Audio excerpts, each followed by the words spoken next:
সম্পূর্ণ নতুন নিয়মে খুব সহজেই কিভাবে হোয়াটসঅ্যাপ আইডি খুলবেন, তো সেই প্রসেসটি আজকের এই ভিডিওতে দেখিয়ে দিব। তো ভিডিওটি সম্পূর্ণ দেখলে আপনি নিজে একটি হোয়াটসঅ্যাপ আইডি খুলে দিতে পারবেন। তো কিভাবে খুলবেন চলুন দেখিয়ে দিচ্ছি। Welcome back. তো ফার্স্ট অফ অল আপনাকে যে কাজটি করতে হবে, আপনার ফোনের প্লে স্টোরে চলে যেতে হবে। তো এখান থেকে আমি প্লে স্টোরটি ওপেন করলাম। তো ওপেন করার পর তারপর এখানে আমি সার্চ অপশনে লিখবো হোয়াটসঅ্যাপ। তারপর সিম্পলি এখান থেকে আপনার হোয়াটসঅ্যাপ অ্যাপ্লিকেশনটি চলে আসবে। তো সিম্পলি জাস্ট অ্যাপ্লিকেশনটি এখান থেকে ইনস্টল করে নেবেন। তো আমার অলরেডি ইনস্টল করা রয়েছে, তার কারণে এখানে ওপেন দেখাচ্ছে। তো আমি এখান থেকে জাস্ট এখন ওপেনে ক্লিক করব। তো আপনারা ইনস্টল করার পর ওপেনে ক্লিক করবেন। তারপর এখান থেকে এরকম একটি পেজ পেয়ে যাবেন। তারপর এখান থেকে দেখতে পাচ্ছেন আপনার ল্যাঙ্গুয়েজ সিলেক্ট করতে হবে। তো এখান থেকে জাস্ট আপনি ইংলিশটা সিলেক্ট করে তারপর এখান থেকে যে তীর চিহ্ন আছে তো এখানে ক্লিক করবেন। তো এখানে ক্লিক করার পর এরকম পেজ পাবেন। তারপর এখান থেকে এগ্রি এন্ড কন্টিনিউ এই অপশনে ক্লিক করতে হবে। তো এখানে ক্লিক করার পর তারপর এখান থেকে জাস্ট আপনি এরকম একটি পেজ পেয়ে যাবেন। তো এখান থেকে পারমিশন চাইলে জাস্ট অ্যালাউ করবেন।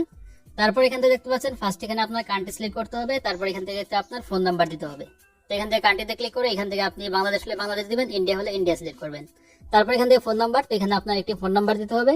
আপনার যে ফোন নাম্বারটি দিবেন তো সেই ফোন নাম্বারটি অবশ্যই আপনার ফোনে থাকতে হবে। আর ফোন নাম্বারটি অবশ্যই 0 বাদে দিবেন, অর্থাৎ 0 দিতে হবে না। তারপর এখান থেকে আপনি নেক্সটে ক্লিক করে দিবেন। তো নেক্সটে ক্লিক করার পর এরকম পেজ পাবেন। তারপর এখান থেকে ইয়েসে ক্লিক করবেন। তারপর আপনি যে নাম্বারটি দিলেন তো সেই নাম্বারে একটি কোড আসবে। তো কোডটি এখান থেকে অটোমেটিক নিয়ে নেবে যদি আপনার ফোনে থাকে। আর যদি আপনার কোনো কারণে কোডটি না আসে তাহলে এখান থেকে দেখতে পাচ্ছেন নিচ থেকে ডু নট রিসিভ কোড। তো জাস্ট এই বাটনে ক্লিক করবেন। তো এই বাটনে ক্লিক করে নতুন করে আবার আপনার কোডটি চলে আসবে। তো এখানে দেখতে পাচ্ছেন অটোমেটিক আমার কোডটি এখান থেকে নিয়ে নিল। তো কোডটি নেওয়ার পর তারপর এখান থেকে জাস্ট আপনার এরকম একটি পেজ চলে আসবে। তারপর এখান থেকে আপনাকে যে কাজটি করতে হবে, যেখান থেকে দেখতে পাচ্ছেন কন্টিনিউ অপশন আছে, তো সিম্পলি জাস্ট এখান থেকে কন্টিনিউতে ক্লিক করবেন। তো ক্লিক করার পর তারপর এখান থেকে পারমিশন চাইলে জাস্ট অ্যালাউ করবেন।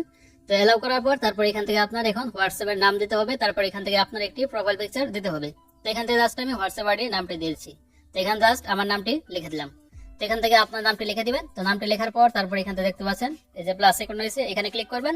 তারপর আপনার ফোনে গ্যালারি ওপেন হবে। তারপর এখান থেকে আপনার হোয়াটসঅ্যাপ আইডির প্রোফাইল পিকচারটা সিলেক্ট করে দিবেন। তো আমি এখান থেকে জাস্ট আমার একটি পিকচার সিলেক্ট করে তারপর এখান থেকে ডানে ক্লিক করে দিলাম। দেখতে পাচ্ছেন এখানে আমার হোয়াটসঅ্যাপের প্রোফাইল পিকচারটি সেট হয়ে গেল। এখন আপনাকে যে কাজটি করতে হবে, এখান থেকে আপনার নেক্সটে ক্লিক করতে হবে।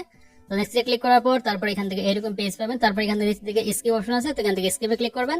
তারপর ফাইনালি এখান থেকে আপনার হোয়াটসঅ্যাপ আইডিটি ওপেন হয়ে যাবে। তো দেখতে পাচ্ছেন অলরেডি আমার হোয়াটসঅ্যাপ আইডিটি ওপেন হয়ে গেল।